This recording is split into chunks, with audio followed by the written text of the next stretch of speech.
lá, meus irmãos, então, para a pregação de hoje, né? Eu gostaria que vocês abrissem, né, as suas Bíblias no Evangelho de Lucas, capítulo 24. Vamos lá? Evangelho de Lucas, o médico amado, capítulo 24. Lucas, capítulo 24, versículo 1 até o versículo 12. Na verdade, eu abordarei mais partes do capítulo 24, mas nós leremos para a pregação do versículo 1 até o versículo 12. Lucas 24, 1 até o versículo 12. Vamos lá? Mas no primeiro dia da semana, alta madrugada, foram elas ao túmulo levando os aromas que haviam preparado, e encontraram a pedra removida do sepulcro. Mas ao entrarem não acharam o corpo do Senhor Jesus. Aconteceu que, perplexas a esse respeito, apareceram-lhe dois varões com vestes resplandecentes. Estando elas possuídas de temor, baixando os olhos para o chão, eles lhe falaram: por que buscai entre os mortos ao que vive? Ele não está aqui, mas ressuscitou. Lembrai-vos de como vos preveniu, estando ainda na Galileia, quando disse: importa que o Filho do Homem seja entregue nas mãos de pecadores e seja crucificado e ressuscite no terceiro dia. Então se lembraram das suas palavras e, voltando do túmulo, anunciaram todas essas coisas 11 e a todos os mais que com ele estavam. Eram Maria Madalena, Joana e Maria, mãe de Tiago. Também as demais que estavam com elas confirmaram estas coisas aos apóstolos. Tais palavras lhe pareciam como um delírio, e não acreditaram nelas. Pedro, porém, levantando-se, correu ao sepulcro, e abaixando-se nada mais viu, senão os lençóis de linho, e retirou-se para casa, maravilhado do que havia acontecido. Vamos fazer mais uma pequena oração, irmãos. Senhor nosso Deus, obrigado pela leitura da Tua Palavra. Tua Palavra é santa e nós sabemos que o Teu Espírito Santo, hoje presente na Tua Igreja, nos ensina, Pai. E nesta noite nós queremos Te pedir a Tua direção, a Tua bênção, que o nosso entendimento seja abençoado, que o nosso coração seja abençoado, para aprendermos, mas também para amarmos a Tua Palavra e a praticarmos, Senhor. Mas sabemos que pelas nossas próprias forças nós não conseguimos, mas sim pelo Teu Espírito, Pai. Nos abençoa como igreja nesta noite, em nome do Teu Filho Jesus Cristo. Amém. Meus irmãos, hoje nós vamos começar o sermão falando de filmes. Filmes. Mas o que um filme tem a ver com a Páscoa? Talvez alguns filmes não tenham nada a ver com a Páscoa. Mas o filme que eu gostaria de mencionar hoje, além de ser filme, é um filme brasileiro. É um filme brasileiro. E alguém vai dizer assim: ah, pastor, mas filmes brasileiros não tem nada bom. Alguns pensam assim: filme brasileiro não tem nenhum bom, todos não são bons. Alguns pensam dessa forma, que os filmes brasileiros não tem nenhum que seja bom. Mas pelo contrário, eu não sou um brasileiro que acredite que todos os filmes não sejam bons. Brasileiros, eu acredito que temos filmes brasileiros, já assisti filmes brasileiros e alguns bons filmes brasileiros. Só que a gente tem que garimpar para encontrar quais são os bons filmes. E entre eles, há um filme que nós vimos no seminário, e é um filme que eu vi e revi esse filme. Chama-se Narradores de Javé. Narradores de Javé. Não sei quantos já viram esse filme, Narradores de Javé, que é extraordinário o filme. É um filme simples, mas muito bom. Javé é uma pequena cidadezinha, uma vila, que fica num determinado local onde será inundado porque irão construir uma represa. E quando as pessoas descobrem que Javé será inundada pelaquela represa, elas ficam assim completamente estarrecidas, completamente com medo, e não querem que aquilo aconteça, porque é o local onde elas nasceram, é o local onde os filhos delas nasceram, é o local onde elas moram, e elas não querem que Javé seja inundada pela represa. E elas pensam o seguinte: elas pensam como nós faremos para que Javé não seja inundado.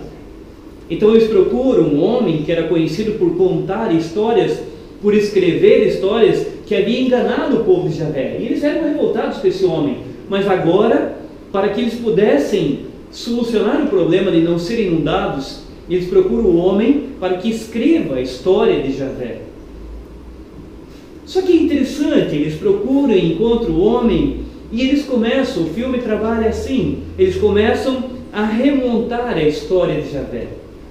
Então, o primeiro começa a contar e eles vão contando de um jeito. Mas quando o outro começa a contar, o outro já conta uma coisa um pouco diferente. E o terceiro vai contar e aumenta mais um pouco, de maneira que a história vai modificando. A verdadeira história de Javé vai modificando completamente. E quando você percebe lá na frente, como já muitos estão contando, a verdadeira história já se foi. Agora já estão criando coisas e mais coisas sobre Javé que na verdade nunca existiram, que não eram verdade.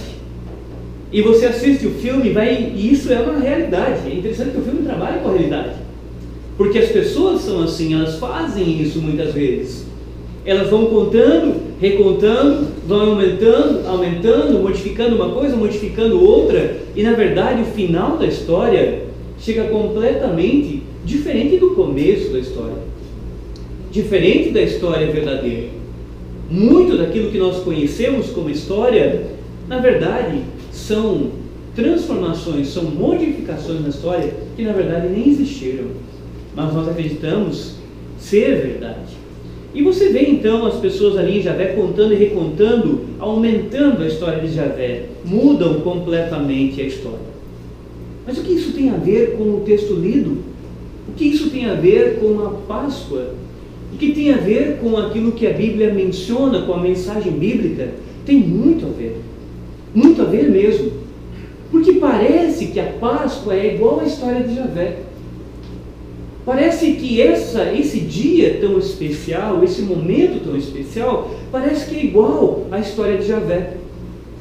Parece que aconteceu lá no livro do Êxodo, lá no momento que o povo de Deus sai do Egito, e parece que ela vem sendo contada, recontada, mas principalmente depois da vinda do nosso Senhor Jesus Cristo, a história foi contada e recontada durante os anos, durante os milhares de anos que nós temos, nos 2000 anos, mais de 2000 anos, que o Senhor encarnou. Mas o interessante é que os narradores de Javé, o filme, os narradores de Javé, eles tentam tornar Javé uma parte importante. E parece que a Páscoa, algo tão importante, por contar e recontar, parece que ela foi tendo o processo invertido. Parece que ela foi perdendo a sua importância. E qual é o resultado? Qual é o resultado desse contar da Páscoa para os nossos dias? Qual é o resultado da Páscoa nos nossos dias, hoje, nesse momento que nós vivemos? O resultado do filme, dos narradores de Javé, é uma história completamente diferente da realidade. E da mesma maneira, do mesmo modo, hoje, o resultado do contar e recontar a Páscoa se tornou completamente diferente da realidade. Hoje, Páscoa, resumindo, é um ovo de chocolate e um coelho. É isso o resultado da Páscoa. Parece que as pessoas foram contando e recontando, contando e recontando, e hoje qual é o resultado da história da Páscoa? O resultado é um coelho e ovos de Páscoa. Essa semana meu filho recebeu um desenho na escola, e veio um ovo de Páscoa. E ali estava a ideia da Páscoa. E o que nós precisamos fazer, meus irmãos? Nós precisamos entender uma coisa como igreja. Nós precisamos ser como os narradores de Javé. Nós precisamos sim recontar a história, mas não recontá-la distorcidamente. Nós precisamos contar e recontar a verdadeira história, não deixá-la superficial, mas contar e recontar a história bíblica, verdadeira, real, contar às pessoas qual é o verdadeiro significado da Páscoa. Há algo importante que nós não podemos perder, e são os verdadeiros ensinos das Escrituras, as passagens das Escrituras que precisam ser contadas e recontadas durante a história. Se você vai olhar no livro de Êxodo, Até tem um versículo que diz que quando as crianças perguntassem o que seria aquilo, o texto diz que nós deveríamos contar para elas o que significava aquilo ali. O alimentar do cordeiro, comer do pão, aquela saída do Egito deveria ser contada. Mas a Bíblia em momento algum nos diz para nós mudarmos o contar. Para nós queremos enfeitar o contar. Para nós queremos acrescentar alguma coisa no contar sobre esse momento tão extraordinário que é a Páscoa, a qual nós vemos aqui aconteceu a ressurreição do Senhor. É preciso, meus irmãos, como eu disse, recontar a Páscoa, recontar esse momento tão especial, mas não tirar nem pôr nenhuma vírgula a mais. Não está no direito do homem, não está no direito do homem, nem acrescentar, nem tirar nada daquilo que vá além das Sagradas Escrituras. É por isso que a Bíblia é tão importante, por isso que a leitura da Bíblia é tão importante, para nós entendermos o que a Bíblia fala sobre esse momento tão especial. É por isso que nós devemos confiar às Escrituras, à história verdadeira, não na nossa cabeça de contar pelo aquilo que nós achamos, mas sempre recorrer às Escrituras para nós vermos o que aconteceu naquele dia, naqueles dias, o que significa esse momento tão especial. Como diz o ditado, quem conta aumenta, né? Quem conta um conto aumenta um ponto, mas isso não deve ser uma verdade quando nós estamos falando das Escrituras. Nós devemos sempre olhar para a Escritura como algo que não deve ser aumentado nem diminuído, mas contado como está aqui. E antes de nós olharmos para o texto, nós entendemos esse texto, nós precisamos voltar um pouco à história. Antes de nós entendermos um pouco esse texto de Lucas capítulo 24, é preciso voltar um pouco no tempo. E lembramos que a primeira Páscoa aconteceu lá no livro do Êxodo. Quando você vai ler Êxodo capítulo 12, você encontra a primeira Páscoa realizada. E você encontra a Páscoa ligada à morte dos primogênitos. A morte dos primogênitos. E lá no livro de Êxodo diz, a 10ª praga, a última praga, nos ensina que ali naquele momento, antes que o anjo destruidor passasse, antes que o anjo destruidor viesse para matar os primogênitos, Deus deu ordem para que um cordeiro fosse morto. Para que um cordeiro fosse morto e o sangue do cordeiro fosse passado nos batentes na porta, nos umbrais da porta, marcando as casas as quais tinham sangue. E a promessa do Senhor foi que nas casas as quais tinham o sangue, o anjo destruidor não passaria naquelas casas. Mas antes, o anjo destruidor passaria por cima daquelas casas. Páscoa, no original, significa passar por cima. Passar por cima. A verdadeiro significado, se você for ler, for pesquisar, Páscoa é passar por cima.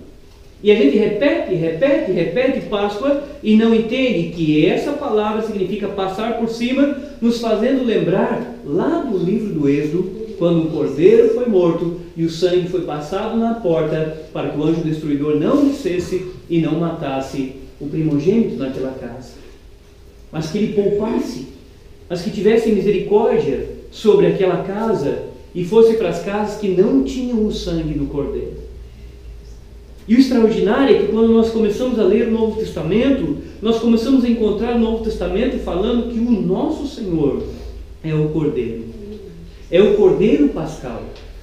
É o Cordeiro que derramaria o seu sangue. Não para que nós pegássemos o seu sangue e passássemos nas portas das nossas casas para que o anjo não descesse e matasse o primogênito.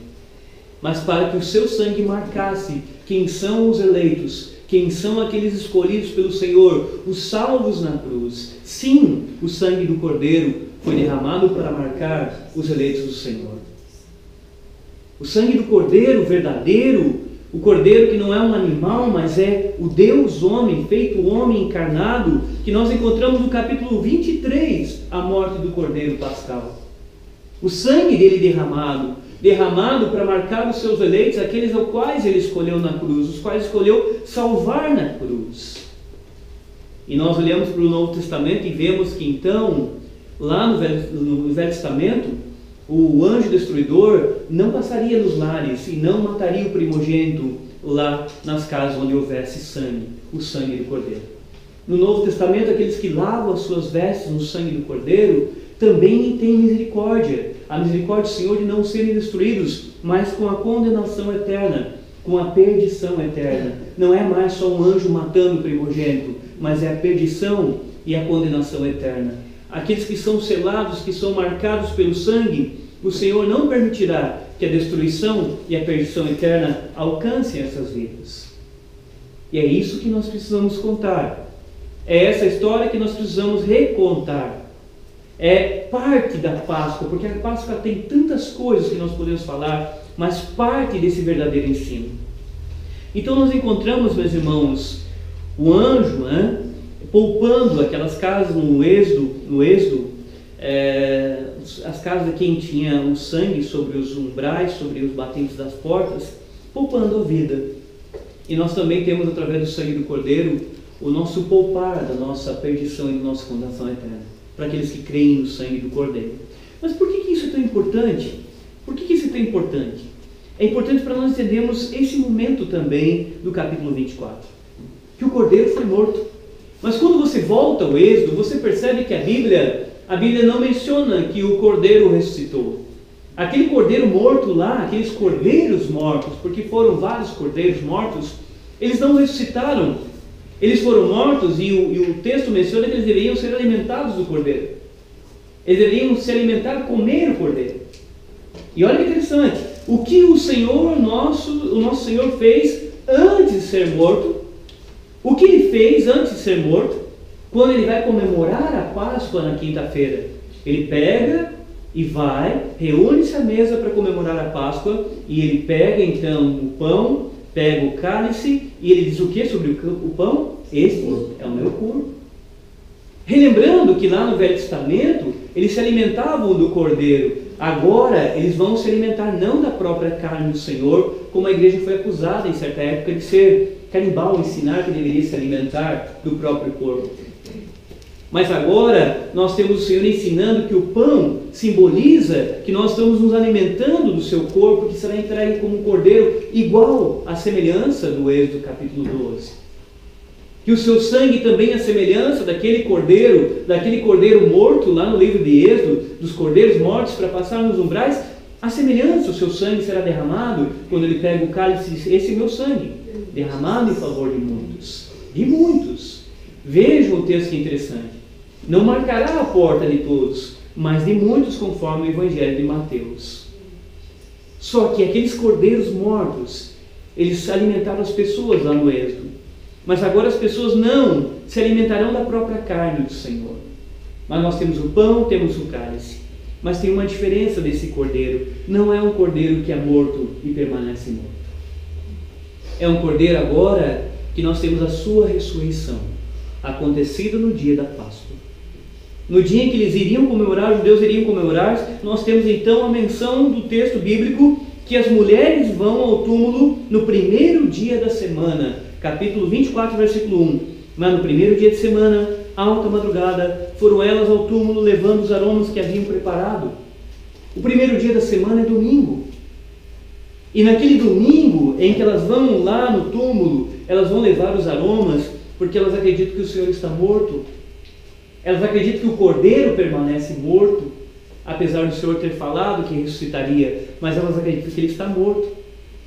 E nós temos agora, o texto começa a apresentar que esse cordeiro, ao qual nós cremos, o cordeiro pascal, não permaneceu na morte. A Páscoa na Bíblia, no texto bíblico, é um dia completamente especial. Sabe por que é um dia completamente especial, conforme Lucas capítulo 24? Porque a Páscoa é o dia ou que o Senhor escolheu na eternidade para mostrar para nós que a morte é vencida, que a morte não pôde segurar o nosso Senhor.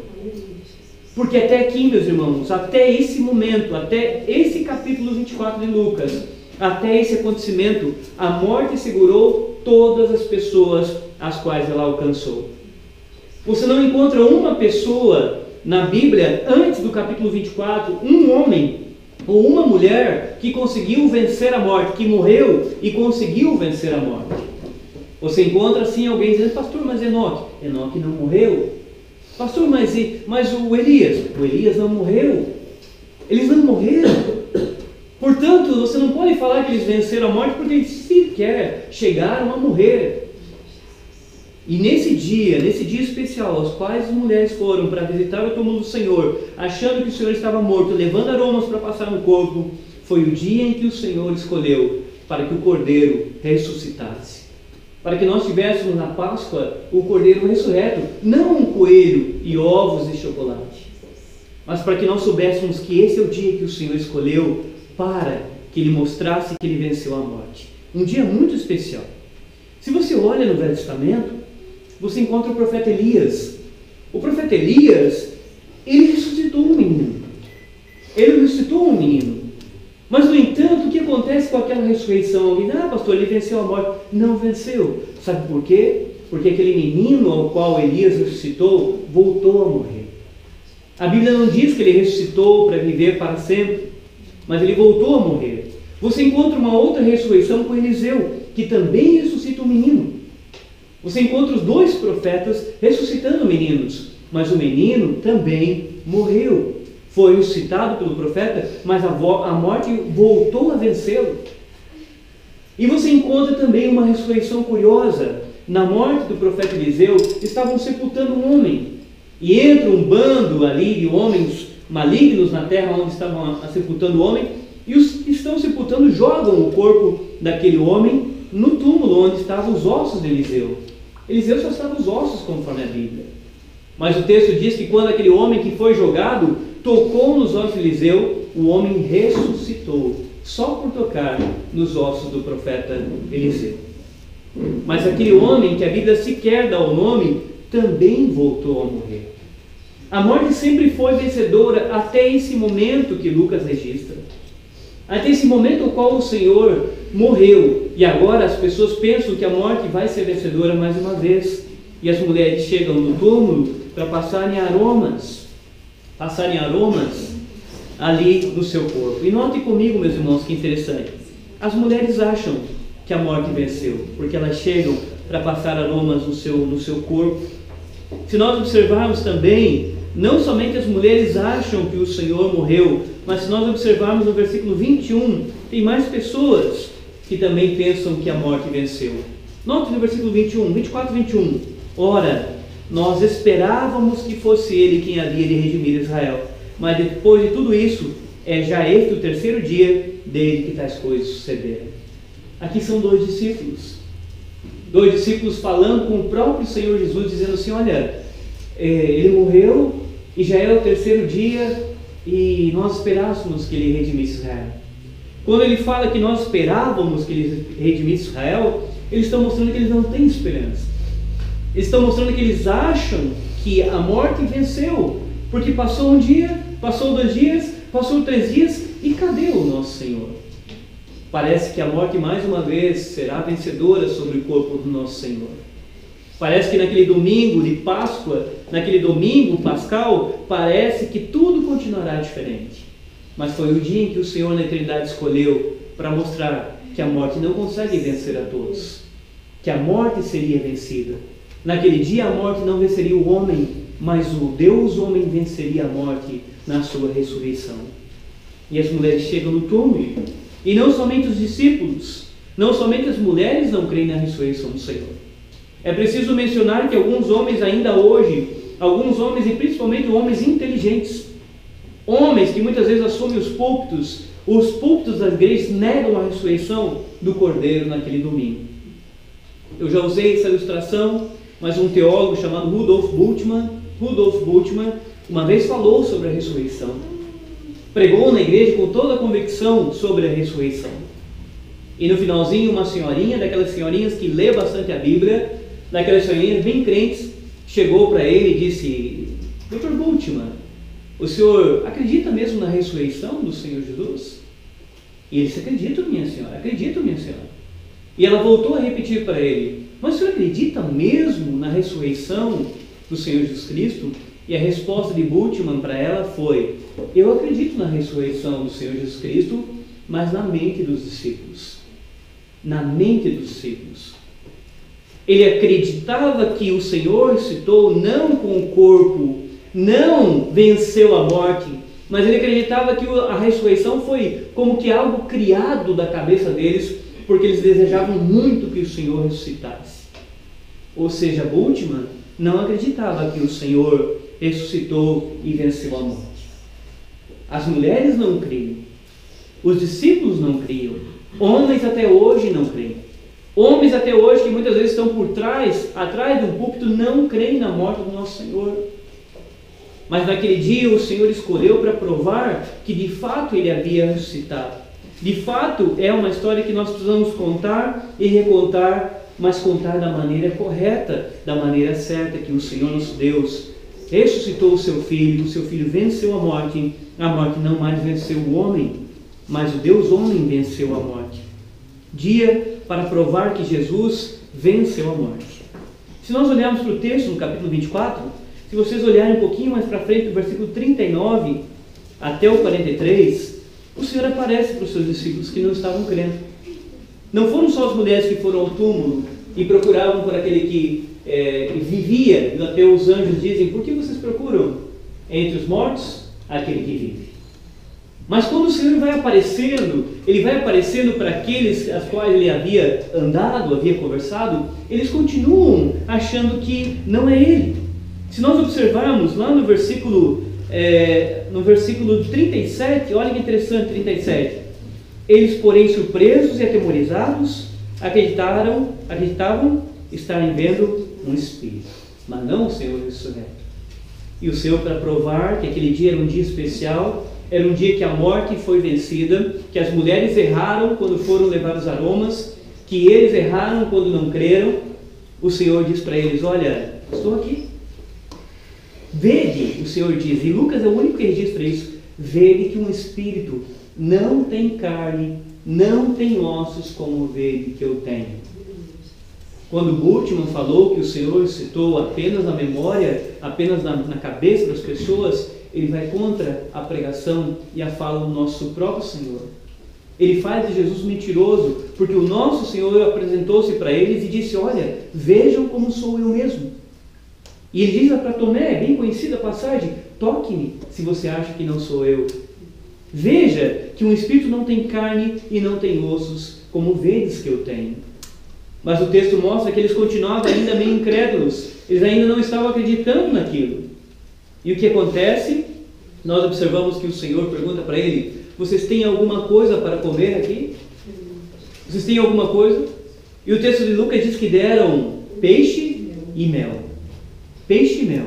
E como uma prova de ressurreição verdadeira, o Senhor come na presença deles, mostrando que aquele dia era um dia especial ao qual a morte não venceu, mas o Senhor venceu a morte. O Senhor ali foi vencedor, Ele não permaneceu na morte. Para nós sabermos que o domingo de Páscoa significa ressurreição, para nós sabermos que nós, quando morrermos, não permaneceremos mortos, para nós sabermos que a nossa esperança não se limita quando nós morremos ou quando alguém querido nosso morre, para nós entendermos que esse dia marca um momento em que a morte foi vencida e marca mostrando que um dia o Senhor vencerá a morte de todos, porque a morte entrou com o pecado e o Senhor, sendo santo, perfeito, venceu a morte, não sendo pecador. E olha que interessante, meus irmãos, nós cremos sim na ressurreição física do Senhor. Nós cremos que a Páscoa significa ressurreição física, derramamento do sangue do Cordeiro, ressurreição física do Cordeiro. Nós cremos que Páscoa é transformar a tristeza em alegria. Não somente a morte e a ressurreição, mas a Páscoa significa transformar a tristeza em alegria. Imagine como as pessoas que viram nosso Senhor morrer ficaram, como as mulheres ficaram, como os discípulos ficaram. Os discípulos caminharam com o Senhor por 3 anos. Por 3 anos. O relacionamento que ele desenvolveu com os seus discípulos foi um relacionamento de amor, um relacionamento profundo com eles, de amizade, de amor, de companheirismo, de andar com eles para lá e para cá, de cidade em aldeia, para lá e para cá. E alguns até ficar na casa deles. Era um relacionamento muito intenso, um relacionamento de amizade. E quando você perde uma pessoa que você gosta muito, como nós ficamos? Eu tenho quase certeza que todos nós, em um momento da vida, já perdemos alguém que nós gostamos muito. E se alguém ainda não teve essa esperança, só de pensar em perder alguém que nós gostamos muito, nós já ficamos emocionados. E quando nós olhamos, quando a morte, ali quando o Senhor morre, nós observamos pelo texto que eles ficam completamente tristes. A ideia de que a morte venceu mais uma vez frustra os discípulos. Os discípulos ficam em agonia, eles ficam tristes, eles ficam desanimados, porque eles acreditavam que o Senhor não morreria. A ideia é que eles acreditavam que o Senhor não morreria, que o Senhor havia feito tantos milagres. Como é que agora a morte pode vencer aquele que havia ressuscitado outros? Porque não esqueçam que eles viram o Senhor ressuscitando outras pessoas. Então como é que a morte poderia vencer aquele que ressuscita outros? O autor e consumador da vida, eles viram o Senhor ressuscitando Lázaro, 4 dias morto. Então na cabecinha deles, como é que o Senhor poderia morrer? Mas o fato é que as Escrituras mostram que o Senhor foi morto. Os Evangelhos mostram que o Senhor foi morto. E nesse momento, eles pensam que a morte foi vencedora. Mas o Senhor escolheu aquele dia para mostrar que a morte não foi vencedora, mas que o Senhor Jesus Cristo venceu a morte. E para mostrar que aquela tristeza, como diz o Salmo, a tristeza pode durar uma noite, mas a alegria virá pela manhã. Era hora de o Senhor transformar a tristeza em alegria, transformar o pranto em riso. E nós observamos que eles estão tristes. E se você pensar em morte, o que a morte traz? Esse fenômeno tão extraordinário e tão agonizante para o homem.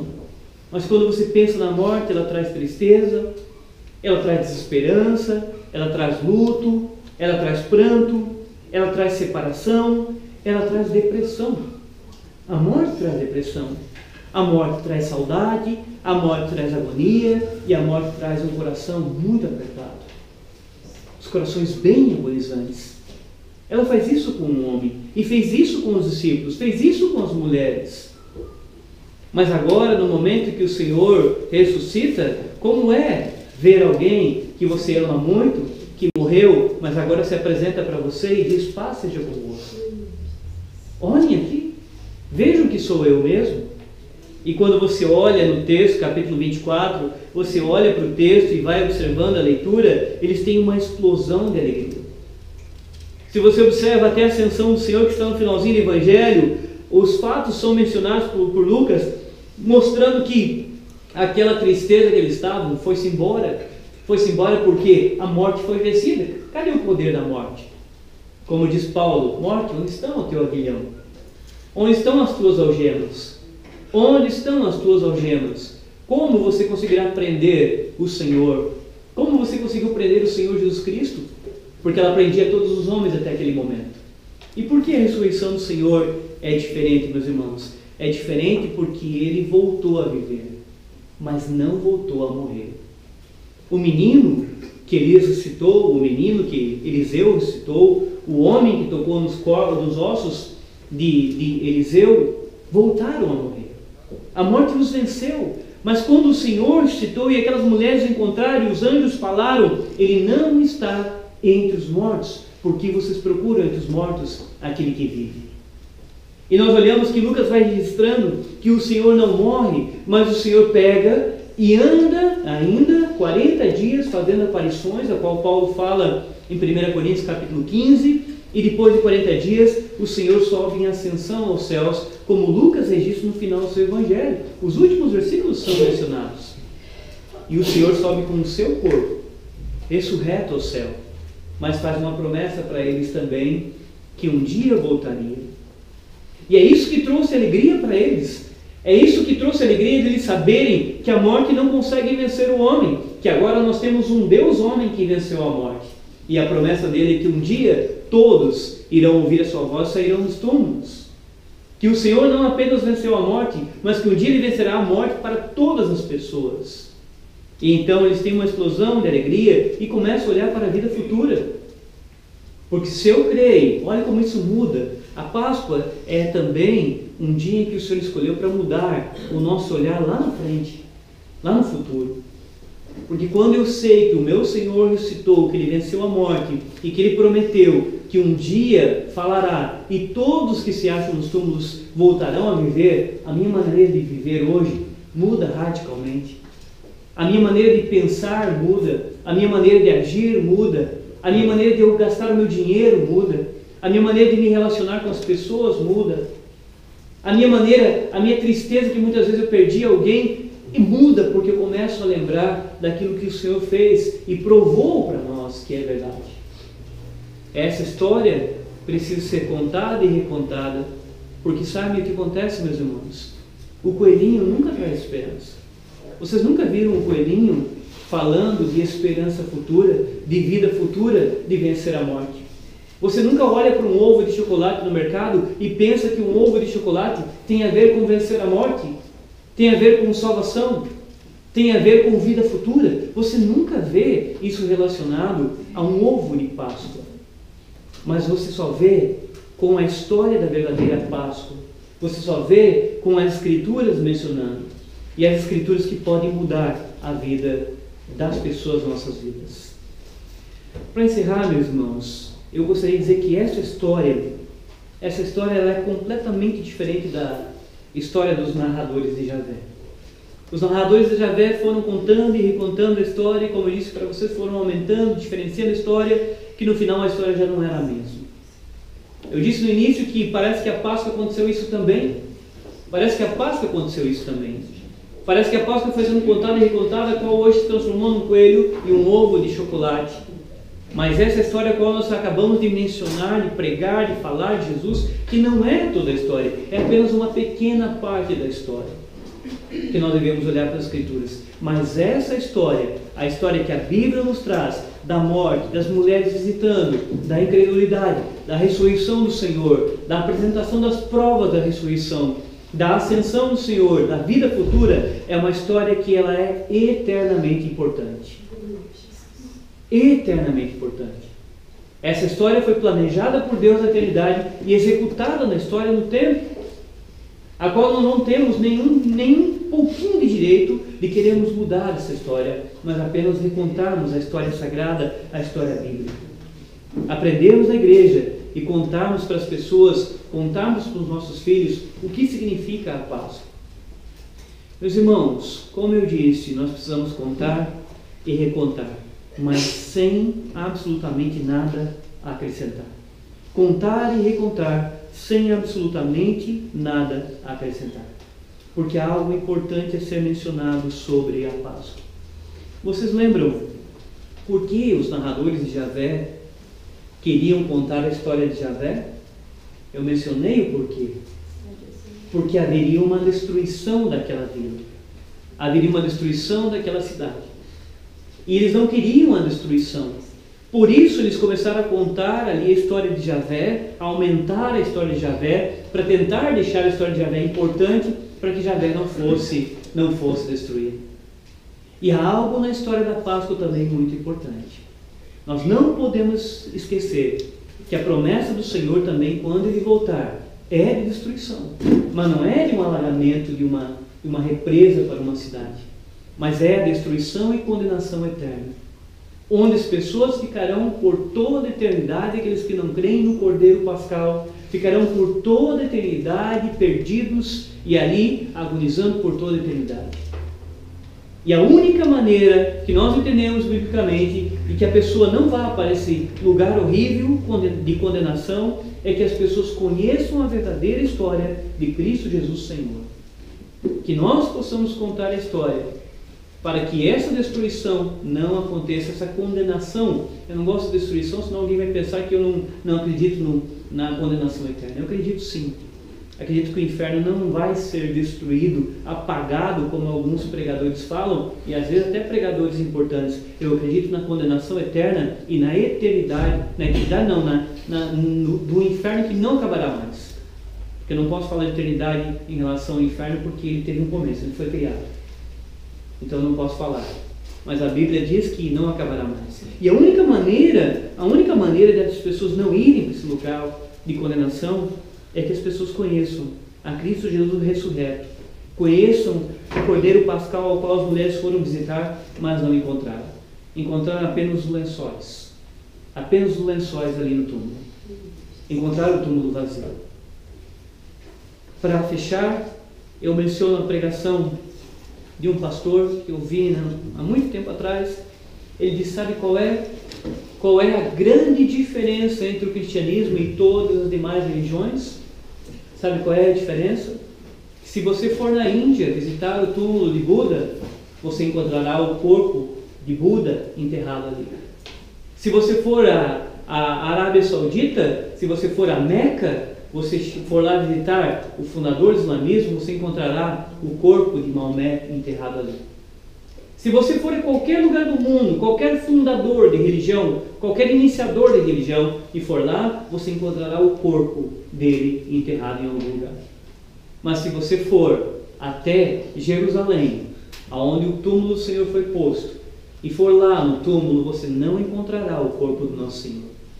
Você encontrará um túmulo vazio, com uma pedra removida na boca do túmulo, e ali o corpo do Senhor não está. Porque o Senhor citou, e um dia voltará sobre esta terra para reinar sobre toda a terra. Eu espero que nós possamos sair daqui, meus irmãos, nesta noite, agradecido a Deus, mas louvando o Cordeiro que ressuscitou. Que Deus nos abençoe hoje e para todos sempre.